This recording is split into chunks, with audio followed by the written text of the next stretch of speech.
Hi, and welcome to Surprised by Joy. I'm Rustin Comer, and this is Danielle Jones.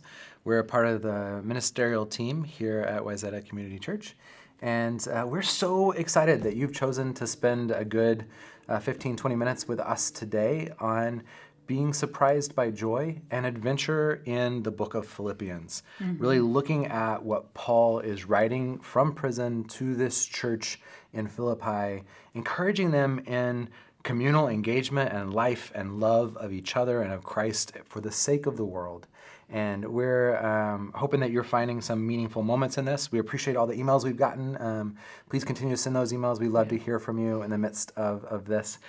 As Danielle and I are quarantining together, that's why we're so close. So if any of that comes up, please feel free to know that we're just being as safe as possible.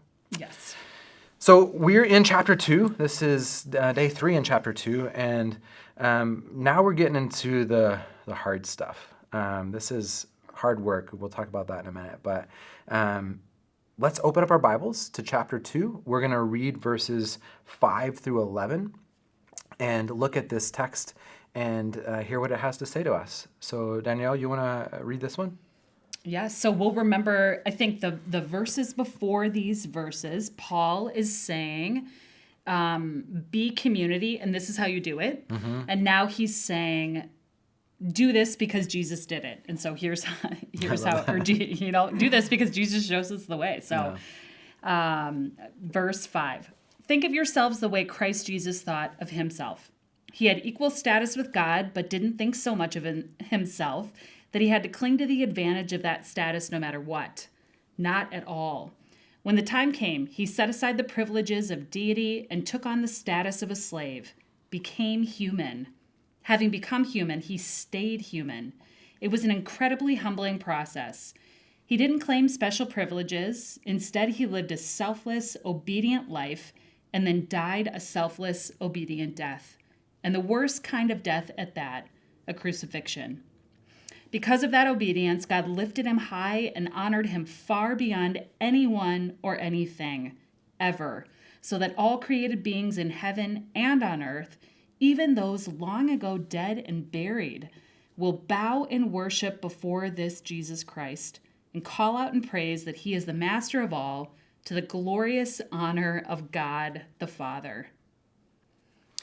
Yeah, Wow. So this is a lot, right? Yeah. And part of the history here, right, is that biblical scholars will tell us that this is virtually an ancient hymn, a piece of liturgical worship, right?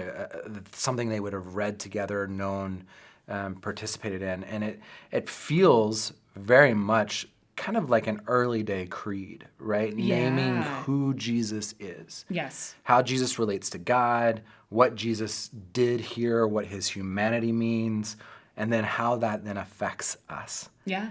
Is all a piece of this 5 through 11. And many scholars believe that the rest of the book hinges on like proving these statements. Right? So Paul says the whole purpose of what we're doing in this world is taking on the personhood of Christ, becoming little Christs ourselves. That's the kind of thesis.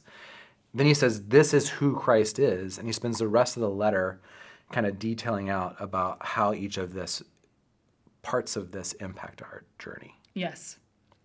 So that's the real context from which this comes. And where yesterday we talked a bunch about communal unity, right? What does it mean for us to have unity through community?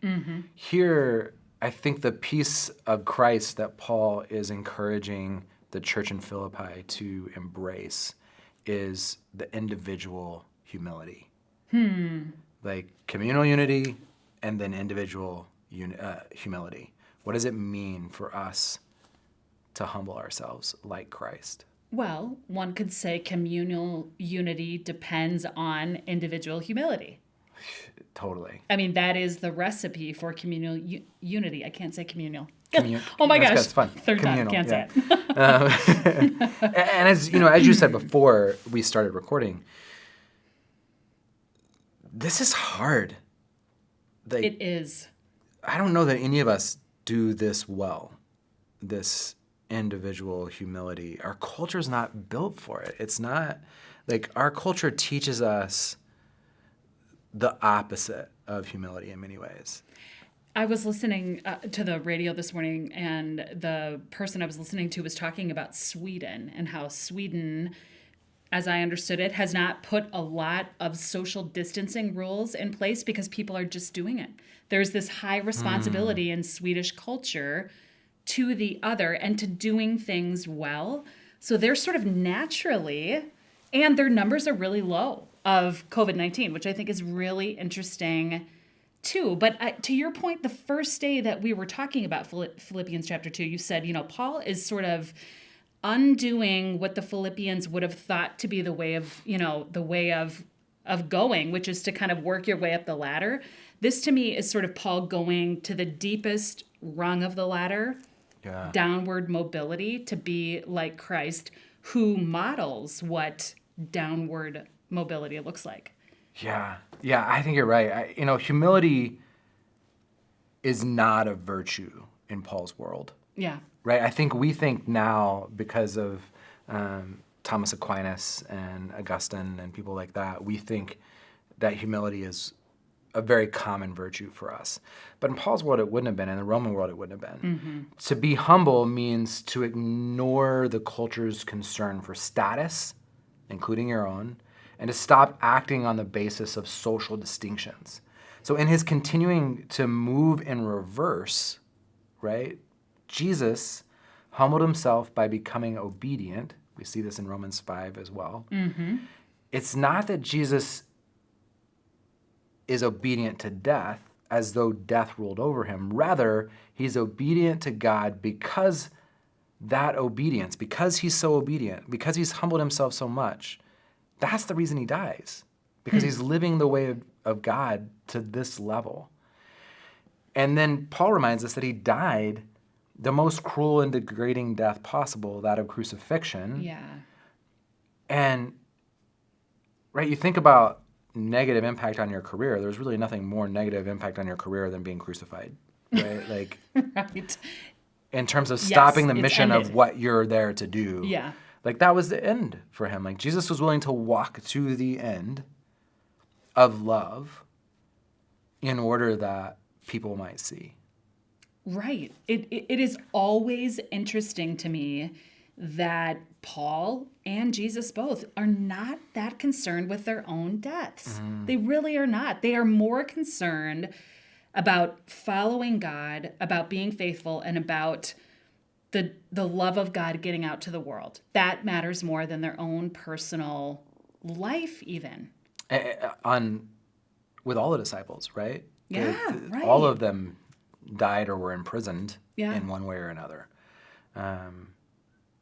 Because I think the trick here, not that there's a trick to humility, I think the flip to humility is that if you understand, in the same way that Paul starts his passage, like, if this, then, right? If you understand, like, if you get what the love of God has done for you, then you get and you want that love of God for other people. Yeah.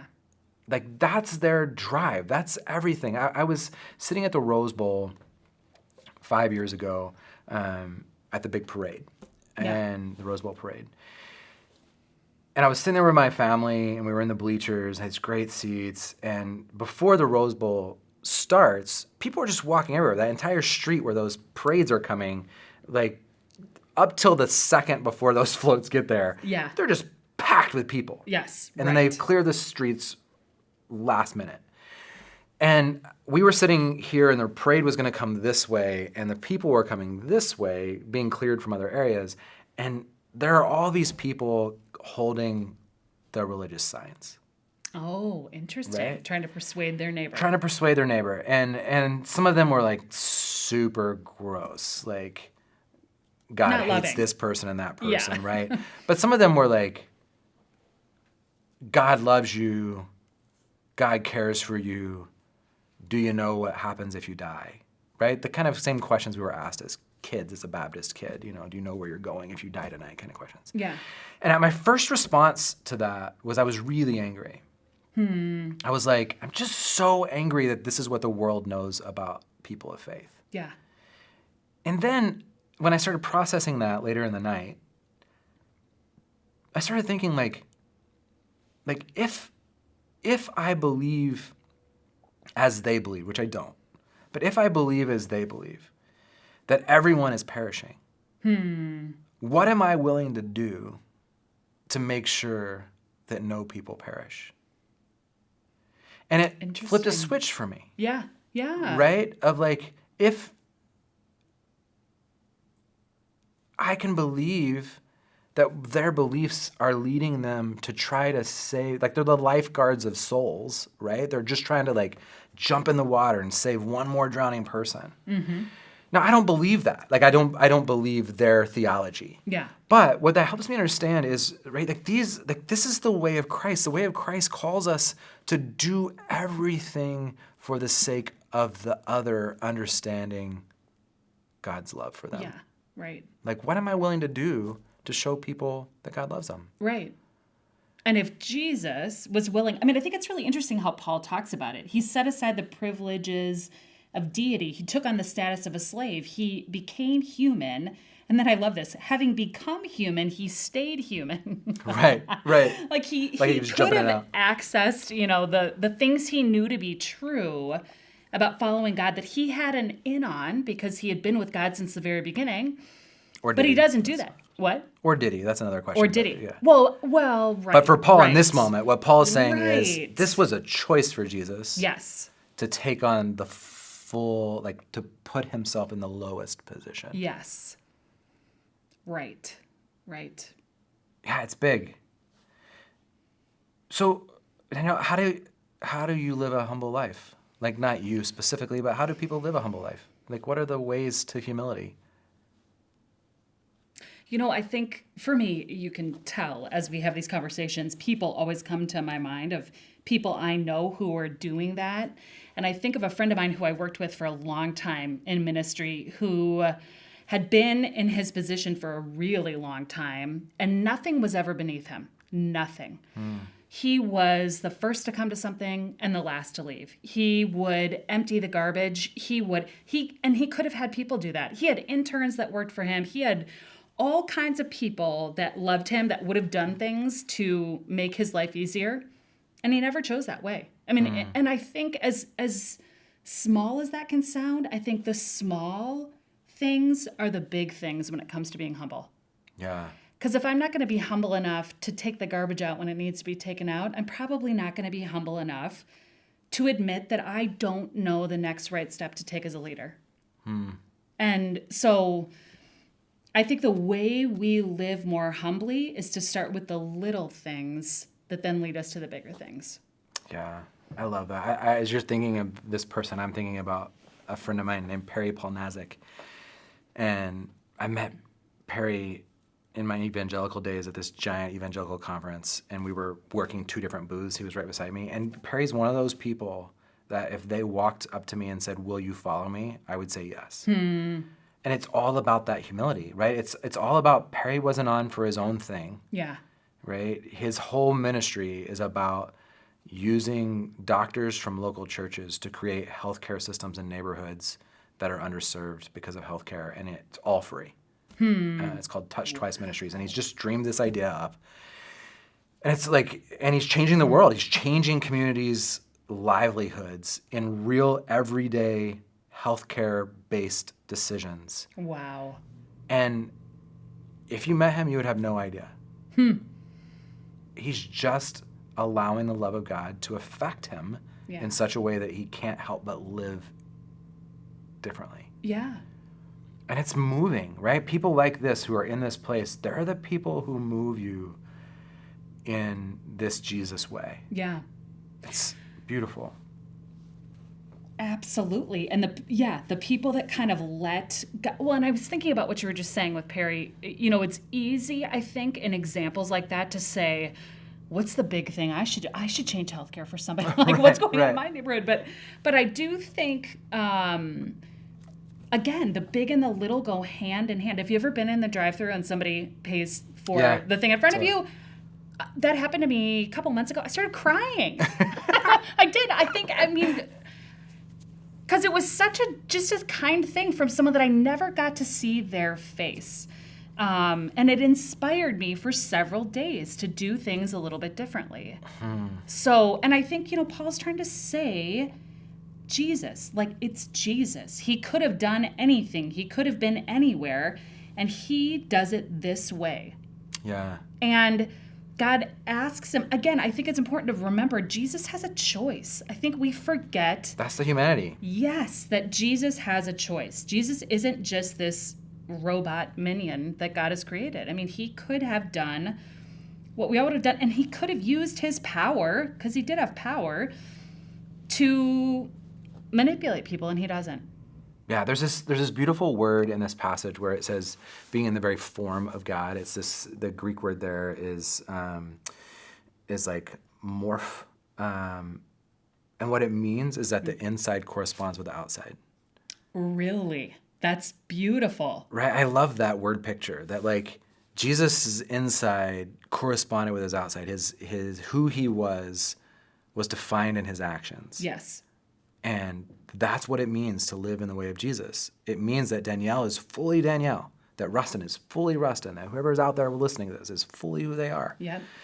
And that takes work. It takes, this way of humility is not something we just fall into. Mm-hmm. This is where the discipline of being a follower of Jesus really matters. How do you find joy in humility? The joy comes when you do the work. Yeah, and, it does. And it's not easy, and it requires to call ourselves on the carpet and to find people that we can be in relationship with that can call us on the carpet. Right. Whenever our inside isn't matching our outside.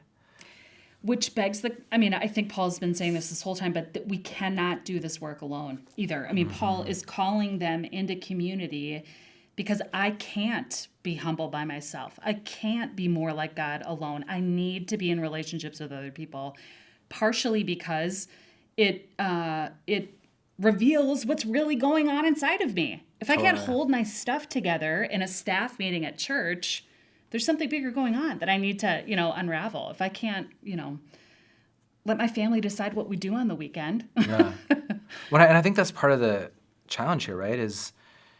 And you're great at this. You'll frequently be like, what's the thing behind the thing, right? So if I'm acting out in a meeting or in my family, I'm not just acting out because I'm pissy in that moment. I'm acting out because there's something behind that. Yeah. That's triggering these behaviors. Right. And the work of faith is uncovering it. It really is. And figuring out what the story underneath the story is. Because a lot of times the story is nobody understands what I'm trying to do. I'm doing so much for them. Right. Well, But there's something underneath behind that. Exactly. Totally. So big work today and for us this week. So our adventure questions are, where is pride getting in the way of your joy? Right? If the opposite of humility is pridefulness, where does that pride keep you from experiencing and seeing this joy? Yep. And then secondly, how do you know... Who do you know? Sorry, who do you know? Yeah. Yeah. Who do you know that embodies what it means to live humbly? For me, it's Perry Paul Who's Nazek. your Perry? Yeah, Yep. who's your Perry? And then your start, stop, start.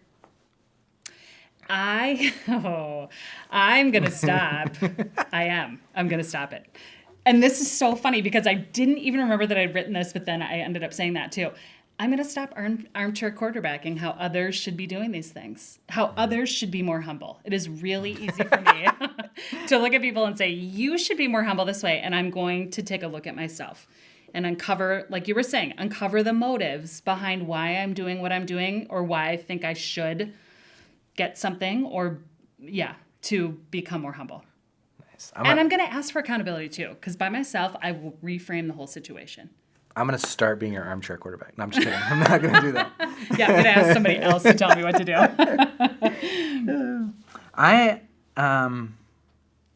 I think for me,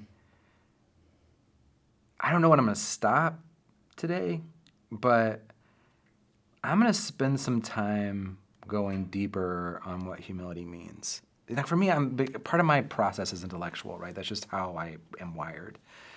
And I don't think I've spent enough time. I spend hours upon hours of my life studying leadership. It's one of my passions. Yeah. But I've not spent a lot of time looking at humility as a way of leadership and what that means. So I'm going to spend some time digging deep into that That's space. exciting. Let we'll us know see. what you find. We'll see what happens. So may you choose a way of humility this week that mimics the way of Christ. May you put aside pride and find joy in the midst of that. Go in peace.